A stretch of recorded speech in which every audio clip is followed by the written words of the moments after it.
నేను నిన్ను నడిపిస్తాను, నేను నిన్ను నిలబెడతాను. నా మాట చొప్పున చేయటానికి నీ మనసుని బలపరుచుకో, దృఢపరుచుకో. నేను విడిచిపెట్టమన్నదాన్ని విడిచిపెట్టు, నేను చేపట్టమన్నదాన్ని చేపట్టు. నువ్వు ఎందుకు నిలబడవో, ఎందుకు గెలవవో, ఎందుకు రాణించవో, ఎందుకు వెలగవో నేను చూస్తా. నా మాట చొప్పున చెయ్యి, నా మాట చొప్పున చెయ్యి, నా మాట చొప్పున చెయ్యి. కానీ నువ్వు చేయవు. నీ మాట దేవుడు వినాలన్న వ్యవహారమే తప్ప దేవుని మాట నువ్వు విని దేవుని మాట చొప్పున చేద్దామని నువ్వు తీర్మానం తీసుకుని అడుగులు వేసే తక్కువ. దేవుడు అంటాడు, ఎందుకు నీ వైఫల్యం అంటే నా మాట చొప్పున చెయ్యని కారణం చేతనే.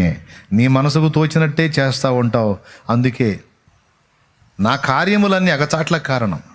నా ఐడియాలు ఏమండి అగచాట్లు తెస్తాయి.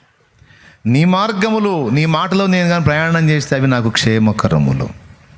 నీ హస్తములే నన్ను గెలవని, నీ చేతుల్లో నన్ను ఓడిపోని. దేవా, నేను ఎప్పుడు నిన్ను గెలవద్దు ప్రభా, నిరంతరం నీవే నన్ను గెలుచుదువుగాక, నీవే నన్ను గెలుచుదువుగాక.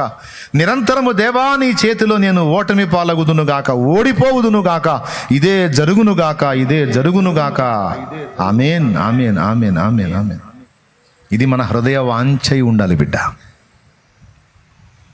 మనం గెలవద్దు దేవుణ్ణి. ఒక సూక్తి గుర్తు రాసుకో.